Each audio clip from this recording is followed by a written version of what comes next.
कितना दिन। आपकी कितनी उम्र है? हमारा 56। 56। कहाँ से बोल रहे हैं आप? आसाम से। आसाम में कहाँ से? लामडिंग। आप ऐसा कर लीजिएगा, एक तो हाँ जी। आप प्राणायाम शुरू कर दो।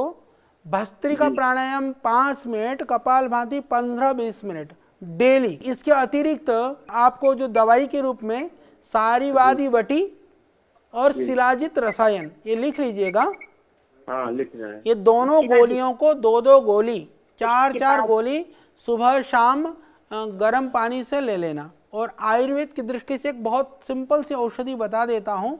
जो सरसों का तेल होता है, जिसको कड़वा तेल बोलते हैं, उसको 50 ml आप तेल ले लें और लहसुन की कलियों को 10 ग्राम लहसुन की कली छिलका उतार करके कूट करके उस तेल में पका लें। अच्छा। उस तेल में पका करके अच्छी तरह से जब लाल हो जाए, छान करके उस तेल को 4-4 बूंद आप कान में डालिए जी। ये कुछ दिन प्रयोग कर लेना, आप ठीक हो जाएंगे।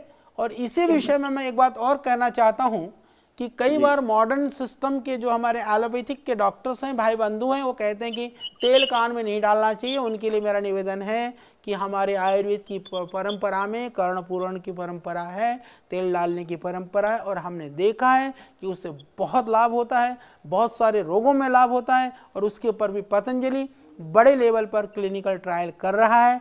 पूरे प्रमाण के साथ हम ये कह सकते हैं कि तेल कान में डालना चाहिए। बच्चों के कान में भी तेल शुद्ध हो, तेल या तो तिल का तेल हो, या तो वह शुद्ध सरसों का तेल हो, या तो वह शुद्ध बादाम रोगन हो, इसको कान में डाला जा सकता है। इसको डालिए। और हमारे यहाँ नहाने के बाद में पहले सर पे भी तेल और कान में भी तेल डाला जाता था, तो उससे बहुत लाभ होगा।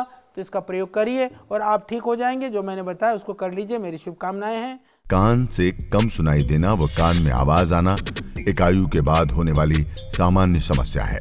इसके लिए 5 मिनट भस्त्रिका प्राणायाम और 15 से 20 मिनट कपालभाति प्राणायाम नियमित रूप से करें, आराम मिलेगा। इसके साथ ही औषधि के रूप में सारीवादी वटी और शिलाजीत रसायन की 2-2 गोली सुबह शाम नियमित रूप से गर्म पानी से लें, लाभ होगा। घरेलू उपाय के रूप में 10 ग्राम लहसुन को लें, उसका छिलका उतार लें और कूट लें।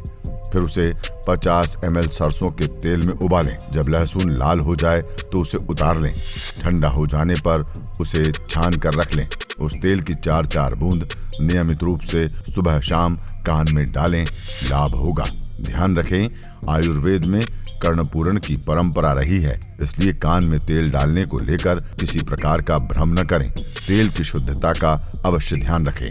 कान में तेल डालना उत्तम औषधीय प्रयोग है। सरसों का तेल, तिल का तेल और शुद्ध बादाम रोगन को कान में डालने का औषधीय विधान है। इससे कान से संबंधित सभी परेशानियों में आराम मिलेगा।